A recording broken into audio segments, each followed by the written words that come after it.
Capítulo 8. Creando nuevas realidades.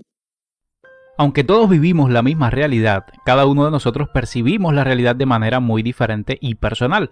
Y aunque es cierto que hay hechos en los que casi todos estamos de acuerdo, como que una mesa es una mesa, por ejemplo, y que un auto es un auto, para casi todo lo demás tenemos diferentes opiniones.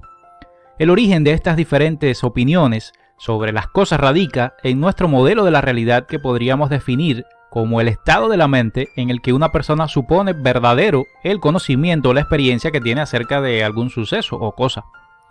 O lo que es lo mismo, es el conocimiento personal que cada uno de nosotros tenemos sobre los demás, sobre el futuro, sobre nosotros mismos y sobre el mundo, y la mejor manera de interactuar con nuestro entorno y lo que hay en él. Haciendo un símil, podríamos decir que nuestros modelos de realidad son libros de instrucciones que hemos ido escribiendo a lo largo de nuestra vida, a los cuales nos remitimos cada vez que tenemos que interactuar con nuestro entorno, que es todo el tiempo. Porque en ellos tenemos, toda la información para hacerlo. Estos libros de instrucciones nos dicen qué significan las cosas para nosotros, qué es lo que tenemos que sentir en una situación y cuáles son los mejores comportamientos para interactuar en dicha situación. De esta manera, nuestro modelo de la realidad también va a determinar los comportamientos que vamos a adoptar a lo largo de nuestra vida. Digamos que para interactuar con el mundo que nos rodea, es decir, que va a determinar qué es lo que hacemos.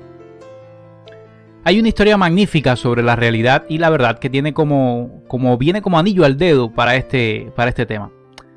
Y dice lo siguiente: un rey hizo llamar a un anciano muy sabio que vivía en el bosque perteneciente a su reino y le dijo: me pregunto cómo puedo lograr que la gente sea mejor. A lo que el anciano le respondió: puedo decirle, mi señor, que las leyes por sí mismas no bastan para hacer mejor a la gente. El ser humano tiene que practicar ciertas virtudes para alcanzar la verdad de orden superior, y esa verdad superior tiene muy poco que ver con la verdad ordinaria. El rey, un poco contrariado, replicó: bueno, de lo que no cabe dudas es que al menos puedo lograr que la gente diga la verdad. Puedo al menos conseguir que los demás sean veraces. Pues dicho y hecho, el rey mandó a poner un patíbulo en el puente que servía de acceso a la ciudad.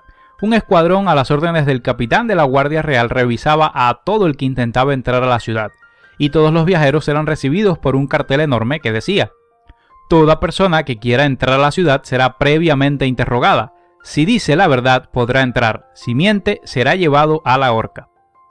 Un día, el anciano se acercó a la ciudad y avanzó hacia el puente. De inmediato un guardia se interpuso en su camino, le detuvo y lo interrogó. ¿A dónde vas?, preguntó el guardia.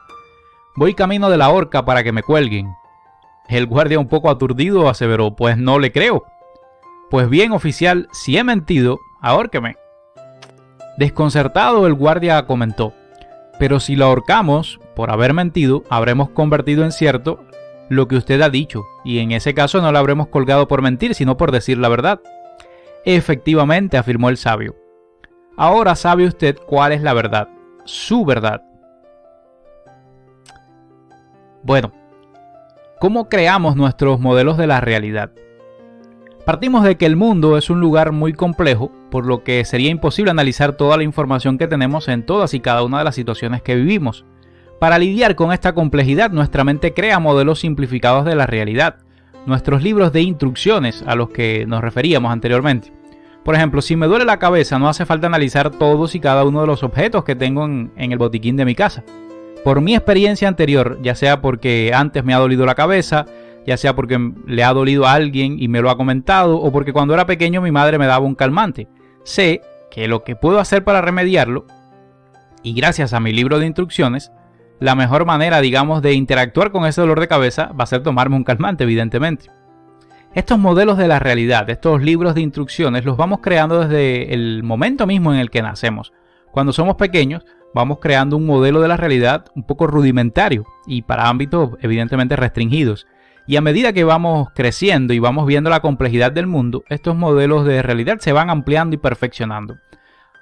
Por supuesto, hasta que tenemos modelos de realidad para todas las cosas o casi todas las cosas, que al mismo tiempo se van ampliando y completando con las nuevas experiencias que vamos teniendo.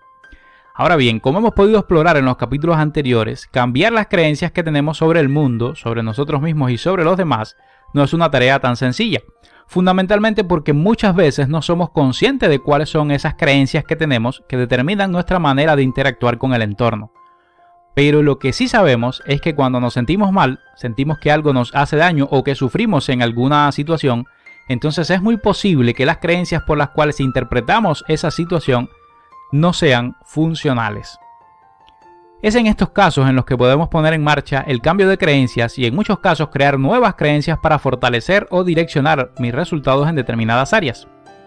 Como siempre, es necesario tener una gran apertura mental, por lo que la primera acción que debemos emprender para el cambio es estar abierto a reescribir nuestros libros de instrucciones, dándole otro significado a las cosas que se explican en ellos.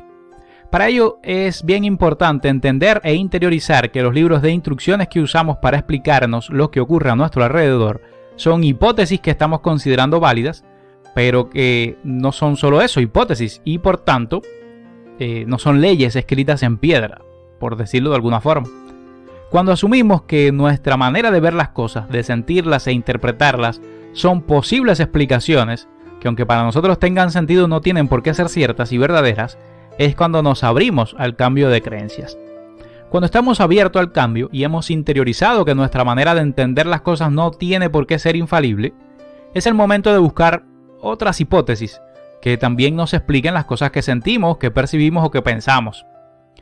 Para ello, una buena pregunta que nos podemos hacer es: ¿hay otras posibles explicaciones para esto que está pasando? Si alguien estuviera en la misma situación que yo, ¿llegaría a las mismas conclusiones? Incluso pudiéramos preguntarle a personas de nuestra confianza cómo interpretarían las cosas y qué conclusión llegarían en la misma situación. Cuando tenemos nuevas hipótesis, el trabajo será realizar una verificación de su veracidad. Es decir, buscar pruebas que validen esa nueva hipótesis para que sustituya la anterior. Por ello podemos apoyarnos en las siguientes estrategias. Analizar los resultados obtenidos por otras personas que se rigen por esas hipótesis que quieres validar. Por ejemplo, si tu hipótesis de partida es que si te niegas a hacer cualquier cosa que te pidan, los demás se enfadarán contigo y dejarán de apreciarte, y quieres cambiar esa creencia a una nueva que diga: si te niegas a hacer las cosas que los demás te piden, no se enfadarán y yo viviré menos presionado, pues en este caso sería conveniente buscar personas que se dan el derecho a decir que no y ver cómo esto afecta a sus relaciones. Seguramente compruebes que se sienten mejor consigo mismos y sus relaciones personales siguen siendo igualmente satisfactorias.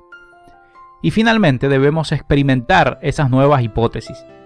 Podemos hablar de experiencias emocionales correctivas cuando experimentamos en primera persona esas nuevas hipótesis, lo que hace que nuestro modelo de la realidad cambie mucho más rápido. Por ejemplo, para poder asimilar de forma rápida la creencia de que si te niegas a hacer las cosas que te piden los demás, no se enfadarán y yo viviré menos presionado, pues sencillo, debebemos ponerla a prueba. Y si alguien te pide algo que no te apetece hacer o no puedes hacer, pues comunicárselo asertivamente y comprobar los resultados. Te darás cuenta que tu nueva hipótesis es válida y que los resultados son efectivamente positivos. Adicionalmente, si pretendemos crear nuevas creencias que refuercen determinados comportamientos para alcanzar nuestros objetivos, podemos utilizar la técnica de autosugestión. La autosugestión utiliza el lenguaje consciente para influir en el subconsciente con el objetivo de guiar el pensamiento y en consecuencia cambiar el modo como nos sentimos y actuamos. Se trata de una técnica que busca enviar desde la mente consciente a la mente subconsciente nuevos pensamientos para cambiar los patrones de pensamientos negativos anclados en nuestros subconscientes y crear nuevos patrones.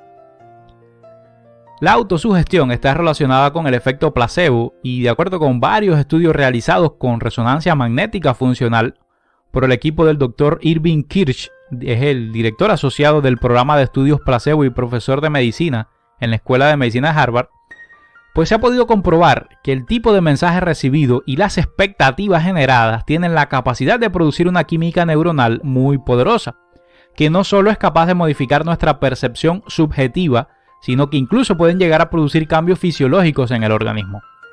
Son muchos los estudios que corroboran que el cerebro reacciona de un modo totalmente distinto si las expectativas percibidas son positivas o negativas, y en consecuencia esto pues pone en marcha determinados mecanismos, lo que cambia por completo nuestra forma de percibir la realidad y actuar, condicionando evidentemente así nuestros resultados. Aplicado a la práctica, nuestra creencia generan expectativas por lo que son determinantes en cómo respondemos a ciertas situaciones. Y esto explica por qué las creencias negativas hacen que actuemos muy por debajo de nuestras verdaderas capacidades. limitándonos fundamentalmente en nuestros resultados. Ahora, ¿cómo podemos realizar una sugestión positiva? El uso de la sugestión consiste básicamente en transmitirnos nuevas ideas que puedan solo ser pensadas y expresadas en voz alta o por escrito. Estas ideas deben ser plasmadas a través de afirmaciones bien sencillas, que en primera persona y en tiempo presente y fundamentalmente siempre en positivo. También es recomendable utilizar frases cortas y realistas. Por ejemplo, si queremos adelgazar de forma sana y sin recaídas, tenemos que cambiar nuestra relación con la comida. Y para ello podemos utilizar la autosugestión con afirmaciones que nos ayuden a que se produzca este cambio. Afirmaciones tales como me encantan las frutas y las verduras, disfruto tomando alimentos sanos, yo controlo mi vida y por eso elijo comer bien, me gusta cuidarme, comer bien me sienta bien, cuido mi salud porque me amo, etc. Estas afirmaciones se verán reforzadas si las repetimos mientras comemos, ya que de este modo las asociamos con una emoción positiva. Por ejemplo, mientras tomamos un plato sano y apetecible, nos repetimos mentalmente lo mucho que disfrutamos tomando esos alimentos saludables. Son dos elementos fundamentales de la sugestión que nos permiten crearla eficientemente, que son la atención y la repetición. La atención implica conciencia, o sea, no basta repetir las nuevas frases de una manera automática y desprovistas de sentimientos, así porque sí. Para que la reprogramación mental funcione, tenemos que repetir las afirmaciones con convicción y verdadero deseo de alcanzar esas metas propuestas. El otro factor indispensable es la repetición. Autosugestionarse requiere tiempo, así que por este motivo no basta con repetir las afirmaciones un día o cuando me acuerdo, quizás en una semana o en un mes. De hecho, el tiempo requerido va a depender de lo arraigadas que estén en nuestra mente las creencias negativas y también de lo rápido que seamos capaces de adquirir estos nuevos hábitos de pensamiento. Esta técnica funciona muy bien si la unimos con la meditación, ya que en nuestro cerebro absorbe mejor la afirmación cuando estamos muy relajados. La visualización es otra estrategia que ayuda a reforzar el poder de la autosugestión y que combina a la perfección con este tema de la meditación. Bueno amigos, hasta aquí este capítulo del día de hoy. Ya casi estamos terminando nuestro curso de cambio de creencias con programación neurolingüística. Si te ha parecido interesante, pues déjamelo saber en los comentarios. Nos vemos entonces mañana para seguir creciendo, creando y transformando nuestras creencias con programación neurolingüística.